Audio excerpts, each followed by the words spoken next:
I don't know what to do from here. I've been sitting here for like 15 minutes trying to figure out how to start this. My head is completely spinning. My thoughts are just all over the place. I guess with the backstory, I've been dating Sarah for just under 2 years now. She has a close friend, John, who she's known since she was a child. I never liked him. He was always a little creepy, blatantly flirted with Sarah for the entirety of our relationship, and made occasional passes that I was not comfortable with.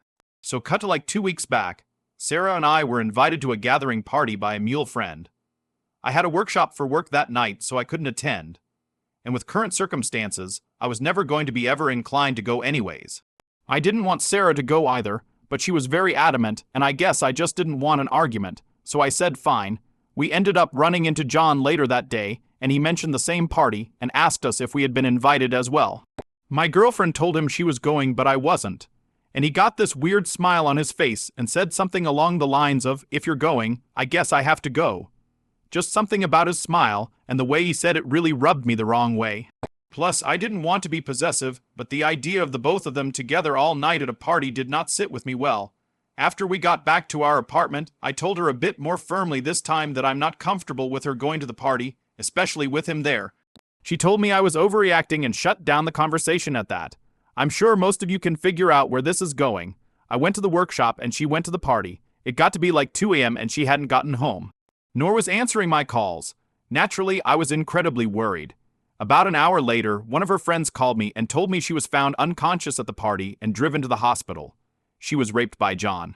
After spending 2 days, including that night at the hospital and talking with the police, I took her home. She told me John drugged her and dragged her upstairs where it happened in one of the bedrooms. The house the party was at is very large. She was an absolute mess. She didn't want to go outside. She wasn't eating and had terrible nightmares. I did everything I could to comfort her through this process. I was devastated for her and hated to see her like this, but I know this makes me sound like a terrible person. I don't blame her for John assaulting her, but I couldn't get the fact I tried more than once to dissuade her from going to the party, and specifically saying her being with John makes me uncomfortable out of my head. I feel I could have done more to protect her, and she should have listened to how I felt. Important side note, turns out John is literal living garbage. After her assault, we both felt it was best to get justice. There were drugs in her system and all the physical indications of rape. We immediately filed a restraining order, and the police opened an investigation. Within the span of a week after news had gotten around, 2 other girls came forward with a similar encounter with John. So the guy is basically a serial assaulter. A cut to now, my girlfriend is still in no better shape than she was 2 weeks ago. She gets panic attacks out of nowhere. She's lost like 15 pounds and absolutely refuses to leave our apartment even to seek therapy. I was committed to taking care of her and being there for her, but I got a call from one of my close friends, Sam, this morning. It was a long conversation, but it basically boiled down to him, as well as many others at the party, that night saw Sarah flirting with John the entire beginning of the party. According to him and people he had been talking to, she was at the very least matching, if not being the initiator in these exchanges with John. He also recounts that she wasn't black, out drunk, or seemingly that out of it, and worst of all, many saw her holding John's hand taking John upstairs. At this point, I feel like I want to vomit. He told me he wanted the situation to cool down a bit before telling me, and was going to tell me after the party what happened, but with her being taken to the hospital under the circumstances, he didn't feel it was the right time. I decided to not assume anything and asked her about the specifics about what happened that night. She tried to tell me the same thing, that she was drugged and dragged to a bedroom, but when I told her what Sam had told me, the color completely drained from her face. She started to panic, and I did my best to calm her down, but it was at least 30 minutes before she could catch her breath to speak. She was sobbing, but she was coherent enough to understand and basically confessed to cheating on me. She said she was drunk and hadn't been out for so long she wanted some adventure. She admitted she was the one that took John to the bedroom and wasn't dragged there against her will. She kept apologizing and saying it was a terrible mistake and that nothing else was a lie. He did rope her. I believe the last part, as far as I can understand now, it was when they were in the bedroom fooling around when he slipped something into her, or something like that, then he forced himself on her. I don't know what to do anymore. She was raped, but to me that everything before that was her still intending to cheat and actively cheating on me. I am devastated and I don't even want to look at her right now. I left the apartment and am currently at Sam's house. I don't know anything anymore. She lost her job to COVID. I pay rent for the apartment where her name isn't on the lease, and groceries. She's become completely emotionally and financially dependent on me the past few weeks. If I did break up with her, she would have nowhere to go, and as much as I resent her, I don't want something terrible happening to her. Edit. I thought it would be best to address a couple of things here. First off, I don't know what I could say here to prove this is true without exposing my privacy, so I'm sorry, but all I can do is give you my word. I'm just here looking for advice. I don't think this is something someone should be fantasizing about for a karma farm. It's completely upended my life. Second thing is people questioning Sarah's account of the events.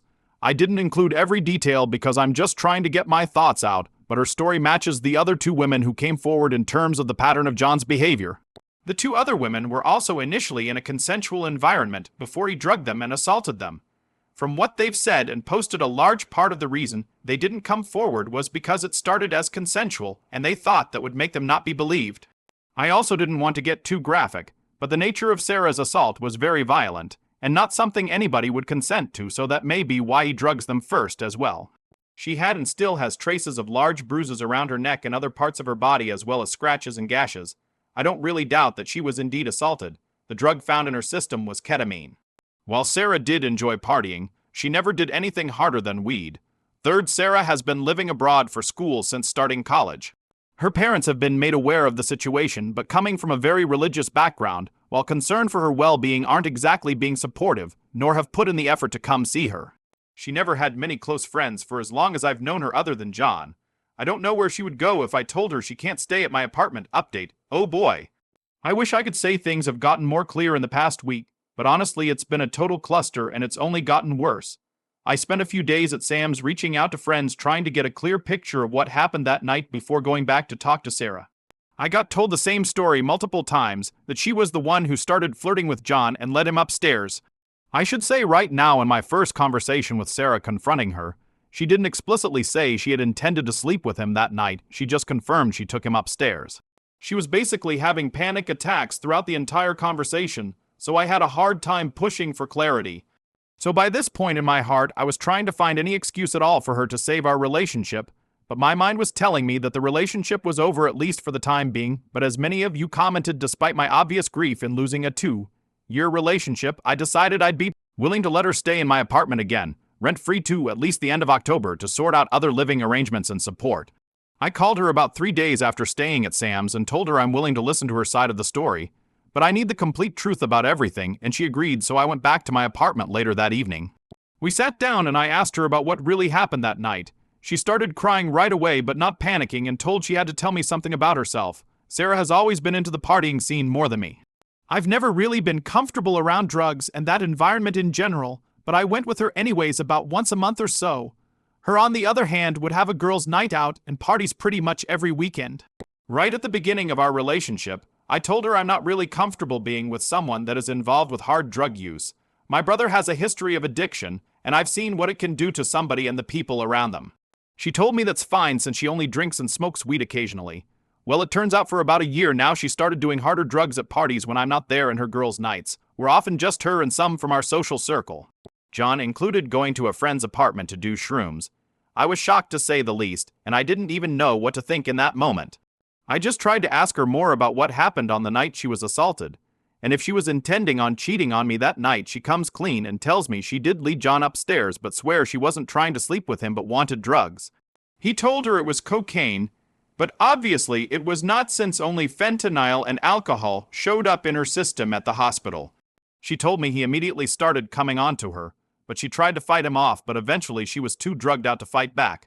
After consoling her for a while, I asked her what her relationship with John was really like before, and if they did anything together before what happened that night. She admitted that they made out a few times before around Christmas last year, but promised it didn't go any further than that. She was begging me to forgive her, and that she needs me in her life, that she just was in a rebellious phase because of her upbringing. I didn't know what to believe anymore, and still don't, to be honest. I just was completely overwhelmed by everything, so I told her I needed to clear my head and left again. Sam was nice enough to let me stay at his place again. I talked to some of my friends she said she was doing drugs with, and they confirmed. I was pretty upset at them for hiding it from me, but they told me she basically forced them to keep it a secret from me. It feels like so much of my relationship was a lie. She wasn't the person I thought she was, and she lied constantly for who knows how long. At this point, my mind is basically made up, so I called her and told her it's over, but she can stay at my apartment till the end of October, but only if she finds a therapist and gets help during that time. She basically lost it during the call, but my mind was made up, so I just said I'd be staying at Sam's for a while and hung up. I wish that was the last of the disasters that happened, but literally a day after that, I started getting spammed with hate messages and calls from friends, relatives, and people I don't even know. Turns out she's posted all over social media about how I was breaking up with her because she was assaulted and was kicking her out with nowhere to go in these COVID times. She also wrote that I've been emotionally abusing her after her assault victim, blaming her and stopping her from getting a therapist. I'm completely lost. I'm furious, heartbroken. I can't even describe all the emotions I felt. I called her again that night and told her she has 2 weeks to move out now, and I don't want to hear from her again. I had to spend the past week playing damage control, trying to clear my name on social media, calling friends and family. I was ostracized by co-workers, though luckily my boss was on my side. I was getting death threats. My life basically fell apart. Sam, thank God, was completely understanding through all of this and said I could stay at his place until Sarah moved out. She's moving out on Friday, but I don't want to go back to that apartment anymore.